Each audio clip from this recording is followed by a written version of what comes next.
আত্মসমালোচনাটা হলো যে বিগত 16 বছরে ফ্যাসিস্ট শেখ হাসিনা বাংলাদেশের সবগুলো মানে রাষ্ট্রীয় সংস্থা এবং বেসরকারি সংস্থা, বিশ্ববিদ্যালয় সব ধ্বংস করে গেছে।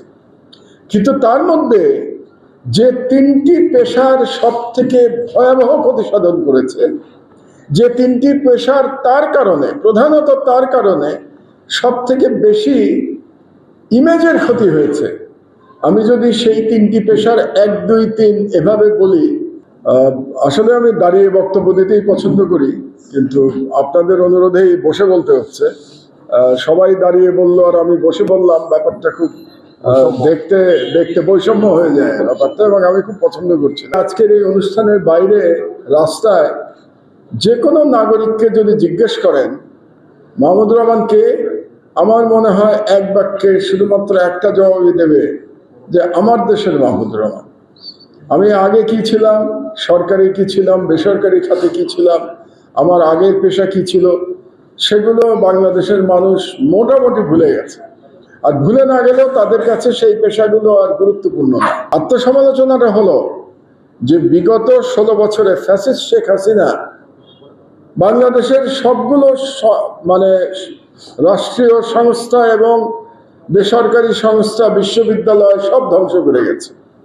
কিন্তু তার মধ্যে যে তিনটি পেশার সব থেকে ভয়াবহ ক্ষতি সাধন করেছে, যে তিনটি পেশার তার কারণে, প্রধানত তার কারণে সব থেকে বেশি ইমেজের ক্ষতি হয়েছে, আমি যদি সেই তিনটি পেশার 1, 2, 3 এভাবে বলি, তাহলে 1 নম্বরে বলবো পুলিশ বাহিনী। তাদের সব থেকে বেশি ভাবমূর্তির ক্ষতি হয়েছে। 2 নম্বরে বলবো বিচার বিভাগ। বিচার বিভাগ অবিচারের ঘাঁটিতে পরিণত হয়েছিল দুর্ভাগ্যজনকভাবে। 3 নম্বর হচ্ছে সংবাদ মাধ্যম।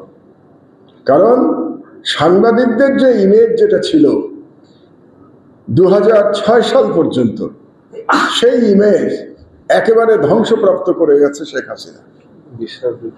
এখন ইমেজ ধ্বংস করেছে, বিশ্বাসযোগ্যতা ধ্বংস করেছে, সম্মানহানি করেছে।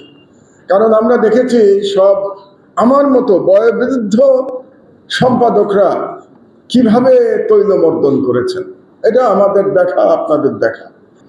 বিশেষ করে 15 বছরে আমরা তো এই 4র্থ স্তম্ভের সব মর্যাদা আমরা নিজেরাই ধ্বংস করেছি। আপনারা হয়তো বলবেন যে আমরা তো তার জন্য দায়ী ছিলাম না, রিপোর্টাররা তো তার জন্য দায়ী ছিল না। আমি একমত আপনাদের জন্য, আপনাদের সঙ্গে। কারণ অধিকাংশ সাংবাদিক, সংবাদকর্মীরা এর জন্য দায়ী ছিলেন না। কিন্তু মুষ্টিমেয় যারা দায়ী ছিলেন, তার জন্যে বাস্তবতা হচ্ছে জনগণের কাছে সাংবাদিকের আগের সেই সম্মান নাই। গতকাল আমাদের সংবাদপত্রের যে লিড নিউজ ছিল, তার শিরোনাম ছিল নির্বাচন কমিশন নিয়ে নানা বিতর্ক। তাহলে দেখেন যে এই সরকারের নির্বাচন কমিশন নিয়ে বিতর্কের লিড নিউজ করছি আমরা। মানে আমরা সিগন্যাল দিচ্ছি যে আমরা আমাদের দায়িত্বটা, 4র্থ স্তম্ভের দায়িত্বটা পালন করব। তার আগের গতকাল না, তার আগের বুধবারে আমার যে মন্তব্য প্রতিবেদন আমি প্রতি সপ্তাহে যেটা লিখি, সেটার শিরোনাম ছিল ডক্টর ইউনূস সরকারের উপদেষ্টা সহকারীদের সমাহার। এই হেডিংয়েই বুঝতে পারছেন যে এটা একটা তির্যক হেডিং, এবং তির্যক হেডিং এর লক্ষ্যকে ডক্টর ইউনূস সরকার। অথচ এটা ঠিক, ডক্টর ইউনূস সরকার আছে বলেই আমি এখানে বসে আজকে বক্তব্য দিতে পারছি। বেকার জীবন থেকে 11 বছর পরে তারা আবার কর্মজীবনে ফিরে এসেছে।